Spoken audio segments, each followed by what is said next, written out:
everybody and welcome to a new video. Today I'm going to be telling you my 10 favourite things that I've streamed so far this year. We only need the two of us together.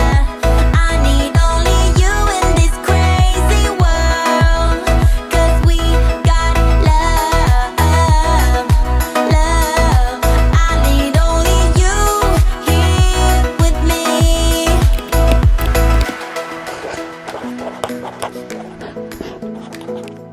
Okay, so people always say the first thing you shouldn't do in your videos is apologise to the people watching because you're making the videos and they're just watching, but I apologise about the light. It is currently 9 o'clock in the evening. I've got my actual light on and a window right behind you, so it might be funny coloured, but yeah, there we go. But welcome to my office. Today I'm going to be telling you my 10 things that I liked the most out of everything I have so far watched this year. So we're currently on the 17th of July and yeah, it turns out I've watched way more TV shows than I have films.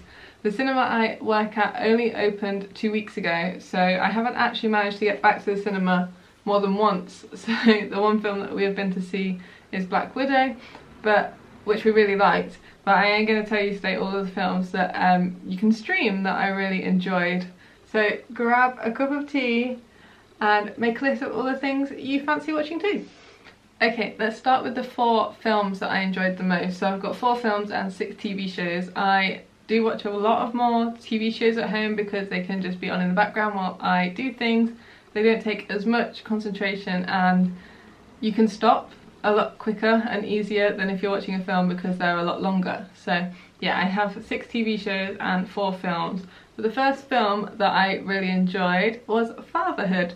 So this came on to Netflix, I can't remember now, a little bit ago, a couple of weeks ago, but not like at the start of the year, it was more recently. And it's got Kevin Hart in it, and I really enjoy Kevin Hart's films. The ones that aren't majorly just straight comedy and the ones that aren't just pure seriousness. It's like real nice in-between balance. This one is about a guy whose wife dies right after giving birth to their daughter, so he has to raise their daughter alone and nobody believes that he can do it, and he proves them all wrong. So yeah, and it's just such a lovely film, and I'm sure for quite a few people it would be very relatable, and it's just about getting back out into the world while having a child. But he puts a really humorous spin on it and doesn't deter from the integrity of the subject, but yeah, it's just really nice. It's a good one to have on like a Sunday afternoon with a cup of tea while you're doing stuff on your laptop, but you can like really get engrossed into different parts of the movie. The second one we did actually go and see in the cinema. We went to go and see Cruella, but this one you can stream on Disney Plus on Premier Access, or I think soon you will be able to watch it for free on Disney Plus, but we did go and see it in the cinema as soon as the cinemas reopened, and we really enjoyed it. So obviously I love Disney anyway, but just Emma Stone as Cruella was amazing. Glenn Close in 101 Dalmatians, when that came out, that was just fantastic. When that came out in, I think it was 1999 or something like that, but that was just top tier. But Emma Stone blew it out the water. Honestly, she was so amazing as a young Cruella. I could see her transitioning from Cruella into from Emma Stone into Glenn Close so much easier than say Emma Stone into the animated Cruella from 101 Dalmatians, the animated original. But either way, she just was amazing as Cruella. Her persona as all the different parts of Cruella's personality was just spot on, and seeing her progress from being this child into this like mastermind at work in many different fields was just incredible. If you really like 101 Dalmatians or just villains in general, like I think even if you're not a Disney person, I would really highly recommend going and seeing Cruella. The next one is also Disney, and this one is Luca. So oh my goodness, this one should have gone to cinemas. It makes me want to go to Italy right now. People have said to me that they really enjoyed Raya and the Last Dragon, which is another Disney animation that came out at a similar time, more than Luca. I enjoyed different aspects of them for different reasons. I enjoyed the quest part of Raya and the fact that it had a purpose and a driven thing that had to happen and they had to go and find, whereas Luca, they had a dream and they were trying to make their dream a reality, which is just so inspiring to young children and just teenagers, and even as adults, like that is just so inspiring, trying to make your dreams come true and doing anything to make that happen, but also doing it with your friends and trying just to fit in when you feel like you don't. Just really pulls at the heartstrings of lots of different people while being in a beautiful setting and being so perfectly animated. It was just, yeah, it was such a nice, again, Sunday afternoon film, but I would have gone and seen it in cinemas for the first time, and if you do have the chance, definitely do go and see it, but I don't think any cinemas are showing it anymore. But if you have Disney Plus at home, get on that. And the last one I streamed this year, film-wise, is a really old one now. Well, not really old, but it's pretty old now. And I watched it right at the start of the year, and it is Spider-Man Into the Spider-Verse. This shows how little films that I have watched this year, that this is one of the films that I have to add onto my list, but I just really enjoy it anyway. Spider-Man is just a great character. It's been done so many times, just purely out of, in my opinion, how good the character itself is and the storyline that they have created for that character.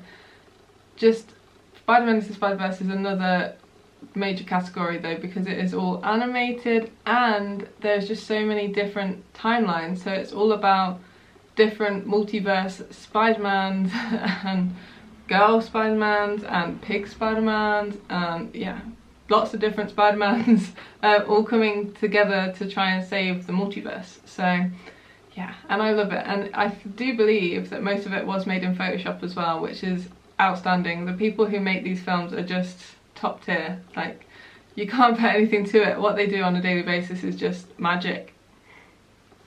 Okay, and now on to TV. So, start of this year, my favourite TV shows last season did come out, and that is Modern Family.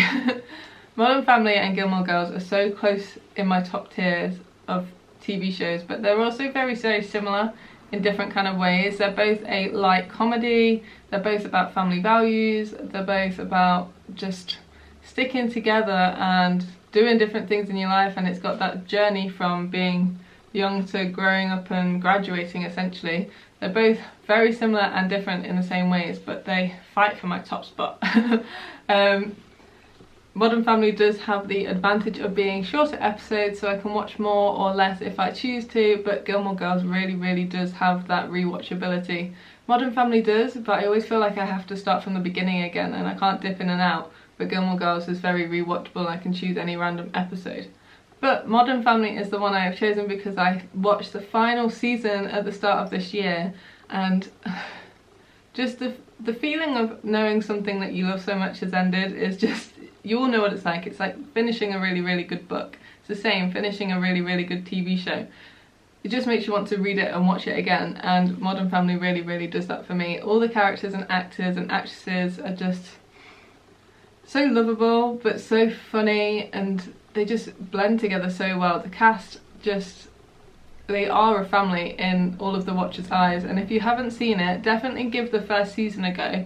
Don't be put off by the first episode's kind of, it has to introduce everybody. There's so many funny bits in it, and it is made by Disney, so they do get to have all of those different copyrighted songs in it.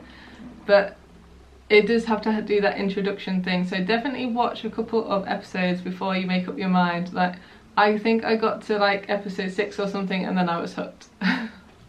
The second one in my TV list, me and Tom watched together. I mean, most of these me and Tom watched together, but this one in particular was Tom's choice, and it has made it onto my top list purely for the storyline aspect, and it is Jurassic World Camp Cretaceous.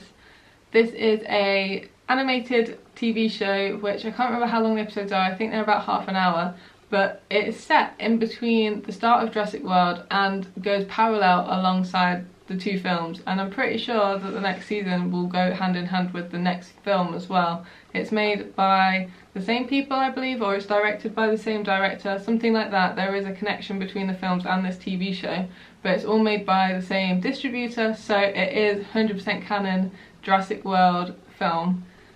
And it's just amazing. Expanding any universe that you love so much anyway is great, but having extra information about all of the different parts of a film that you've watched just really expands, especially when there is a new film coming out. It really makes you ready for that film. And if you are a Jurassic World fan and you really want Dominion to come out right now, I would highly recommend watching Camp Cretaceous to get your Jurassic World fix. Even if you don't like animated things, just if you like dinosaurs. Camp Cretaceous has that dinosaur part, as well as a true adventure and survival kind of storyline going through it, because essentially it's about 6 children who go to Camp Cretaceous, which is a camp that is in the forest of one of the Jurassic World sites on the island. And when Jurassic World just goes down, so does Camp Cretaceous, but their leaders get trapped in the main city, whereas they're trapped in the forest, and then everyone else gets evacuated apart from them. So yeah, 6 kids on an island with loads of dinosaurs. That is what it is about.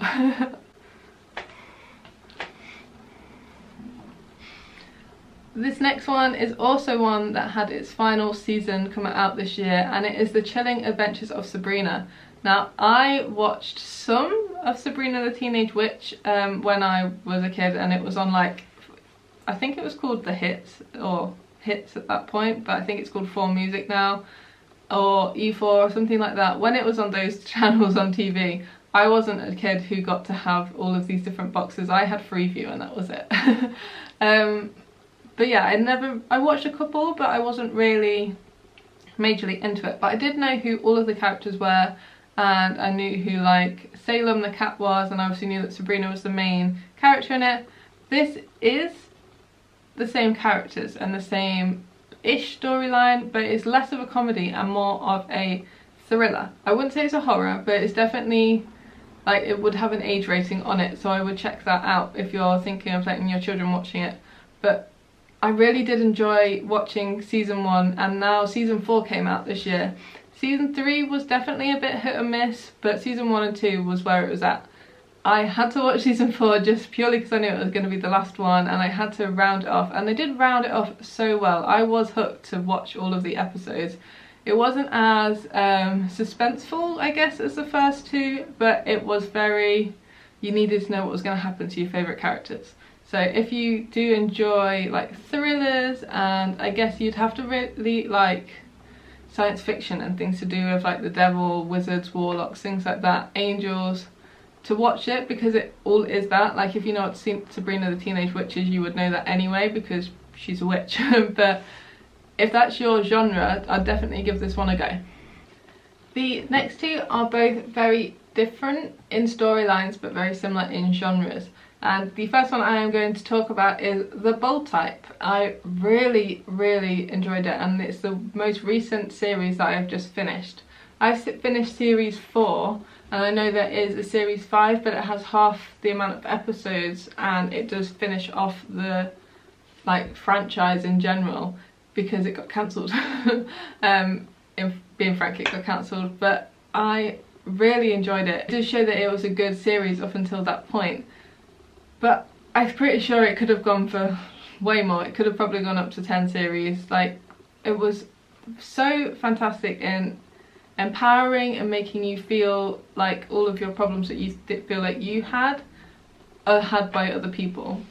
It's the storyline essentially about these 3 girls who get a job at a magazine, and at first it gives you Sex and the City vibes because they go into this magazine and it's very women orientated, but it's because it's based on the life of the chief and editor of Cosmopolitan and her life. So yeah, it's gonna have Sex and the City feels, but it's about 3 girls who meet and make friends within the workplace and their lives basically, and all the problems that come along the way, and just problems of being a woman. All the different things that we have to fight on a daily basis. So many different sensitive subjects that they bring up within this TV show and just make you feel heard and felt in different ways. Like anything that could have happened to anybody, they have brought up. Different problems within workplaces, different things like NDAs and things that you wouldn't think people would put in a TV show. They did. All of the different characters have their own different struggles, but they fight with it together and make each other strong. Like friendship is really one of the key morals in this show, and I just love that. Like friends in general are just great. Friends or even just people to talk to are really key, and this TV show really does prove that they can help you with anything. Going off of that, the next TV show that I really enjoyed and highly recommend that you watch is Firefly Lane. Now this one is based on a book, and I've not read the book, but it is on my list to watch. I really have a long to read list or TBR list. Yeah, it's as long as I am tall, really. But Firefly Lane as a TV show was so good, like so good. It's very good, great in the way that the Bold Type is great, but based on two particular people.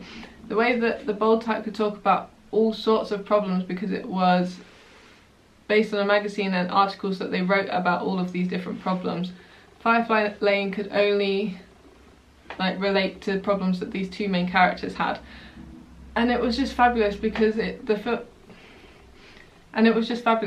TV show started out with them how they were going to be at the end of the TV show, and then it did flashbacks to like things that happened to make things like that become relevant, and it just went through their lives and their friendship together to get to the point that they are at now. It really left you hanging. It really gives you cliffhangers within the show where you're just like, why are they doing that? I need to know. Give me a flashback.